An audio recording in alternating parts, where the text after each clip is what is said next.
नमस्कार दोस्तों, online education में आपका स्वागत है। मैं हूं आपके साथ में दिनेश महावर। आज भारतीय संविधान की प्रमुख अनुसूचियों के बारे में बात करेंगे।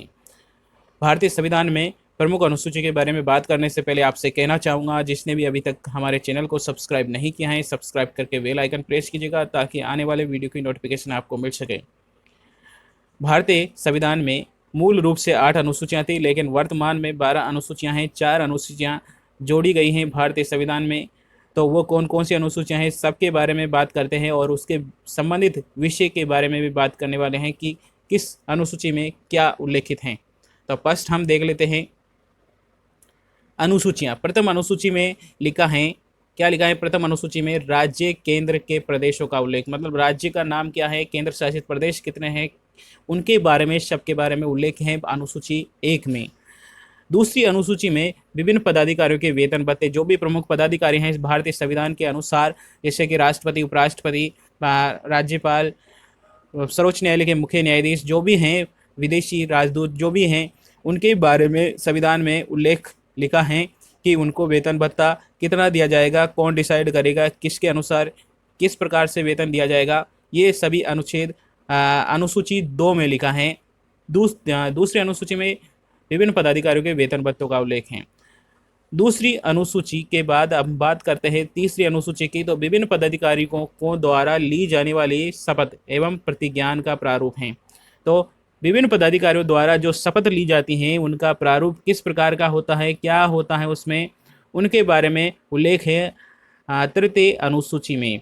तो चौथी अनुसूची में क्या लिखा है? राज्यसभा में सीटों का आवंटन, किस प्रकार से राज्यसभा में सीटों का आवंटन किया जाएगा, ये लिखा है अनुसूची 4 में। अनुसूची 4 में क्या लिखा है? राज्यों में सीटों का आवंटन। 5वीं अनुसूची में लिखा है अनुसूचित जाति, अनुसूचित जनजाति के प्रशासन एवं नियंत्रण के बारे में उपबंध लिखा है 5वीं अनुसूची में। तो आपको क्रम से याद रखना है। छठी अनुसूची में असम, मेघालय, त्रिपुरा, मिजोरम, ये 4 पूर्वी राज्य हैं। इनके बारे में, जनजाति के बारे में, इनके प्रशासन के बारे में उल्लेख अनुसूची 6 में लिखा है। छठी अनुसूची में लिखा है असम, मेघालय, त्रिपुरा, मिजोरम राज्यों के जनजाति क्षेत्र एवं प्रशासन के बारे में लिखा है। तो प्रथम अनुसूची में आपको याद रखना है किसी राज्य का नाम होगा, क्षेत्र का नाम होगा।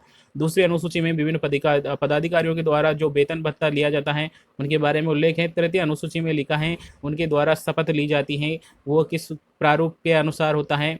चौथी अनुसूची में सीटों का आवंटन लिखा है और 5वीं अनुसूची में अनुसूचित जाति जनजाति के प्रशासन एवं नियंत्रण के बारे में लिखा है। और छठी अनुसूची में असम, मेघालय, त्रिपुरा, मिजोरम इन राज्यों के जनजातीय क्षेत्रों के बारे में, प्रशासन के बारे में उल्लेख लिखा है।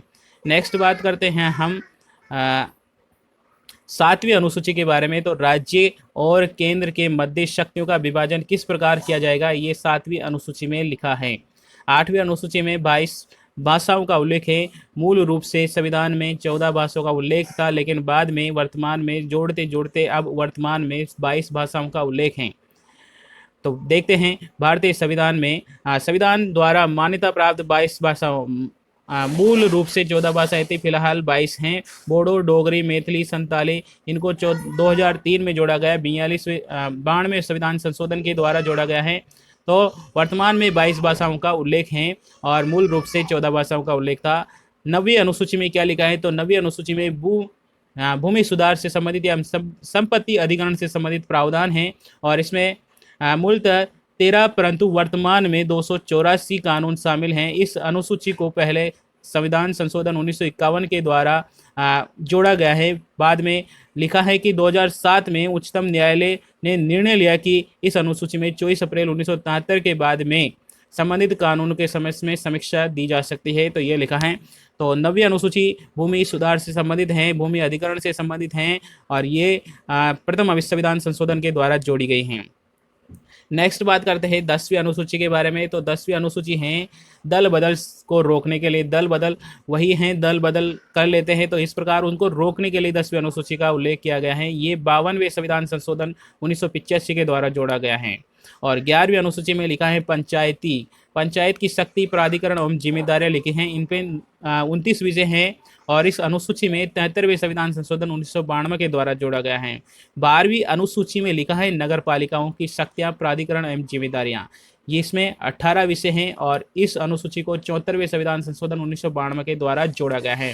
तो आपको याद रखना है पहली अनुसूची में क्या लिखा है। पहली अनुसूची में लिखा है, वापस से देख लीजिए, पहली अनुसूची में लिखा है राज्य संघ क्षेत्र के नाम, और दूसरी में वेतन भत्ते, तीसरे में शपथ, चौथे में लिखा है,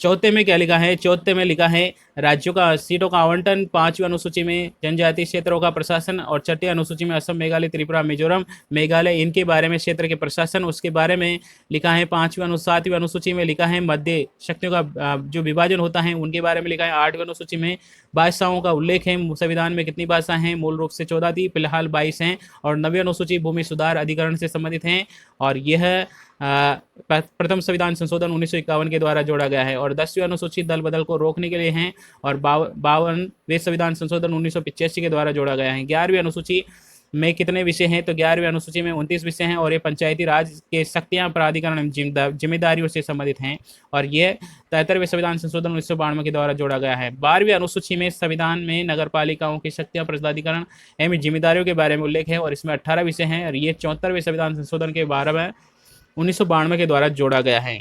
तो ये थी भारतीय संविधान में अनुसूचियां हैं, 12 अनुसूचियां हैं वर्तमान में। तो इनके बारे में आपको अच्छा लगा है तो लाइक और शेयर कर दीजिएगा। चैनल अभी तक सब्सक्राइब नहीं किया है तो सब्सक्राइब करके बेल आइकन प्रेस कर लीजिएगा, ताकि आने वाले वीडियो की नोटिफिकेशन आपको तुरंत मिल सके। थैंक यू, धन्यवाद।